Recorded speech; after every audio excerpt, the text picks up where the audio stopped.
ఘనుడైన దేవాతి దేవునికి స్తోత్రములు. ఆయన కృపలో నేటి వరకు కాపాడబడుతున్న మీకు వందనములు. 2026 జనవరి 7వ తారీఖు ఏర్పరచబడిన దైవవాక్యం మొదటి సమూయేలు 7వ అధ్యాయం 5వ వచనం. అంతట సమూయేలు ఇశ్రాయేలీయులందరినీ మిస్పాకు పిలువనంపుడి, నేను మీ పక్షమున యెహోవాను ప్రార్థన చేతును. మిస్పా ప్రార్థనా స్థలంగా మనకు కనిపిస్తూ ఉంటున్నది. గడిచినటువంటి 2 దినములు కొంత దీన్ని గురించి ధ్యానం చేశాము. మరికొంత ధ్యానం చేద్దాము. ప్రవక్తయగు సమూయేలు మిస్పాను విజ్ఞాపనా కేంద్రముగా, ఖాళీలో నిలిచి గోదాడు స్థలముగా ఎన్నుకోగలిగాడు.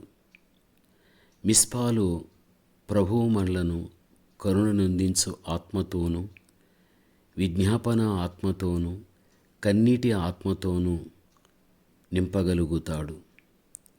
ఆనాడు ఇశ్రాయేలీయులకు విరోధముగా శత్రులకు ఫిలిష్తీయులు లేచారు.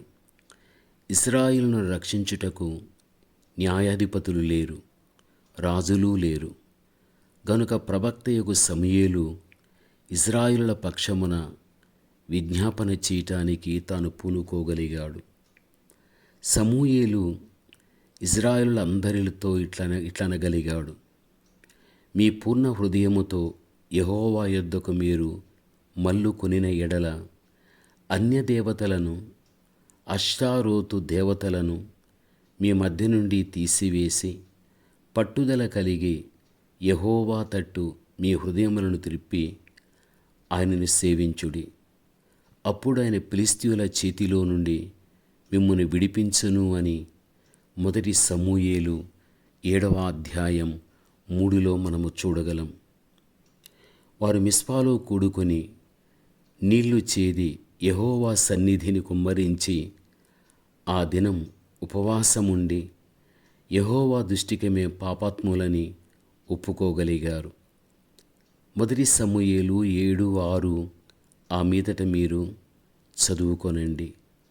సమూయేలు విజ్ఞాపన చేయుటకు ముందుగానే వారు పాపమును ఒప్పుకొనవలసి ఉండగలిగాది. చక్కబెట్టవలసిన వాటిని చక్కబెట్టవలసి రాగలిగాది. పడదొరియబడిన ఆత్మ సంబంధమైన బలిపీఠమును బాగు చేయవలసి రాగలిగాది.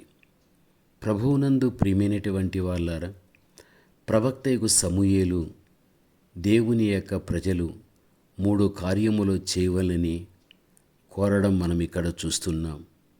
మీ పూర్ణ హృదయముతో యెహోవా యొద్దకు మరలుకోవాలి. అన్యదేవతయగు అష్టారోతును మీ మధ్య నుండి తీసివేయాలి. పట్టుదల కలిగి యెహోవాను మాత్రమే సేవించాలి. ఇక్కడ 3 విషయాలు మనము చూడగలము. మిస్పాలో సమూయేలు నీళ్లు చేది యెహోవా సన్నిధిని కుమ్మరించుట యొక్క అర్థము ఏమిటి అనగా, నీళ్లు కుమ్మరించబడుచున్నట్లు హృదయము దేవుని సన్నిధానములో కుమ్మరింపబడాలి. జనులారా, ఎల్లప్పుడూ ఆయనందు నమ్మకయించుడి, ఆయన సన్నిధిని మీ హృదయములో కుమ్మరించుడి. దేవుడు మనకు ఆశ్రయము అని దావీదు తెలియపరచగలిగాడు. కీర్తన 62:8. మన హృదయములను దేవుని సన్నిధానములో కుమ్మరించి ప్రార్థించుటయే బలమైన ప్రార్థన. మామూలుగా 4 గంటల సమయం ప్రార్థించుట కంటే హృదయమును కుమ్మరించి అర్ధగంట ప్రార్థించినను అది గొప్ప ఆశీర్వాదాన్ని తెచ్చిపెడుతుంది. విరిగి నెలిన హృదయము ప్రభు ఎక్కడ కానీ తోసిపుచ్చడు. ఈ రోజున అనేక మంది వ్యక్తులు గంటల కొద్దీ చేస్తున్నప్పటికీ కూడా ప్రభువునందు ప్రియమైనటువంటి వాళ్ళారా,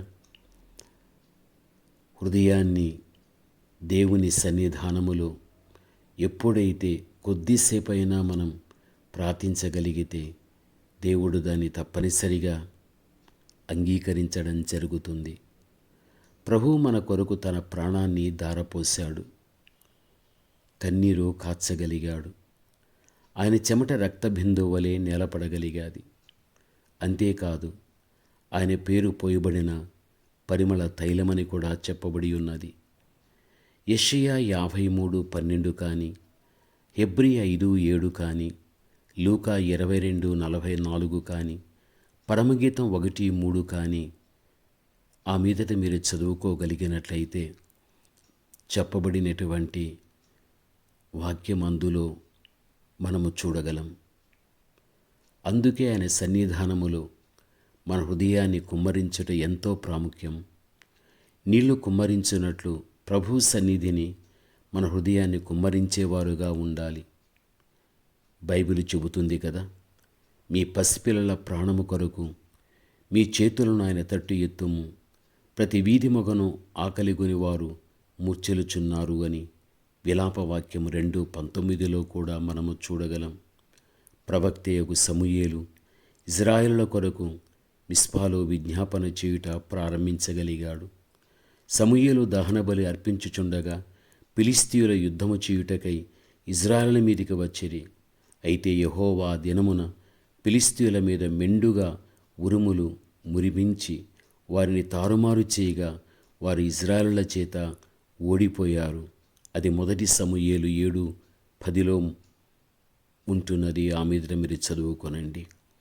నీవు దేవుని కుమారుడవు, నీవు దేవుని కుమార్తెవు. నేడు ప్రభువు మన పక్షమును యుద్ధం చేసేవాడై ఉంటున్నాడు. మన ఊరకనే ఉండాలి. మనకు విరోధముగా లేచి ఉన్న శత్రువు యొక్క సమస్త సైన్యాన్ని ఓడించటానికి ప్రభువు మన పక్షమున బలము గల పరాక్రమశాలిగా ఉంటున్నాడు అన్న విషయం మరిచిపోకూడదు. మిస్పా విజ్ఞాపన స్థలం మాత్రమే కాదు, అది జయమునందించు స్థలము, జయమును స్వతంత్రించుకున్న స్థలము.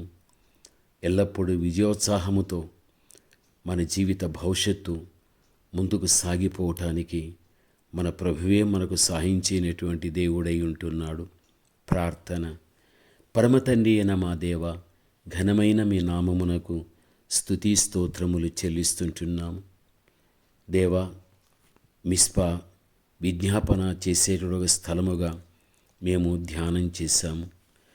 ఎల్లప్పుడూ కూడా మా జీవితాలు మీరు మాకు వినిపించిన వాక్యాన్ని బట్టి మా జీవితాన్ని కూడా నడిపించుకునే కృపను మాకు దయచేయమని యేసు నామములో ప్రార్థిస్తున్నాము తండ్రి. ఆమేన్.